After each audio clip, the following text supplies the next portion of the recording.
Hello friends, जय जगन्नाथ। आज मु बुलिबाकू आसीची आम केन्दुझर एक पार्क आउ ता ना हेउची हाड़ीबंध पोखरी। इति गोटे सुंदर पोखरी भलिया अछि और पार्क भी अछि। आसंतु देखिबा से पोखरीटी किपरि। मो सहित आसंतु बुलियाकू जिबा। ए देखंतु मु से हाड़ीबंध पोखरी मेन गेट भीतर प्रवेश कली। जहाँ प्रथम आपण देखिया पाइबे केते सुंदर पार्क टी। यह मो केन्दुझर जिले में अवस्थित। यह मो केन्दुझर जिलार पुराणा बाजार ठारे अवस्थित। देखंतु केते सुंदर हमर पार्क हेची। देखंतु बहुत लोक एठाकू आछंती। जेहेतु मु राति रे जाइतिली आपण मानकू एतेटा भल देखा जाउ न थाई पारे, किंतु आपनको मु वीडियो देबाकू चेष्टा करूची। मु केन्दुझर जिलार जो जगह को बुली जाइछि आपण गोटे गोटे वीडियो माध्यम देखाउछि। ए देखंतु केते सुंदर पोखरीटी हेछि। ता भितर केते सुंदर लाइट व्यवस्था भी कराइछि। पिलांक मनोरंजन पे विभिन्न प्रकार दोली भी आयोजन कराइछि।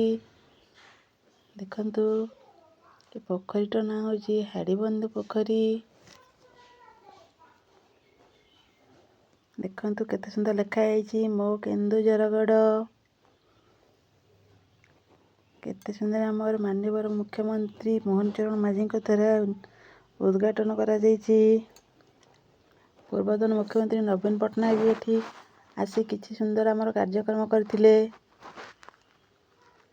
देखंतु मु आपनको देखौछि ए पोखरी रात्रि कालन दृश्य आपण मानकू देखौछि।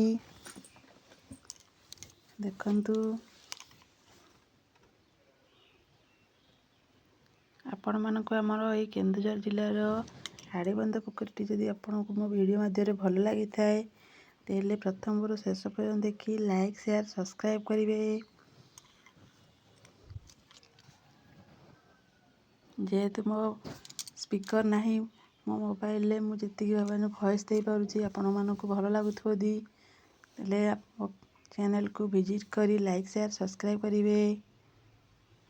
रहिली जय जगन्नाथ। यदि आपण मानकू मो वीडियो पसंद आसीथाए तो प्रथम देखिए लाइक शेयर सब्सक्राइब करिवे। रहिली सांगमाने जय जगन्नाथ।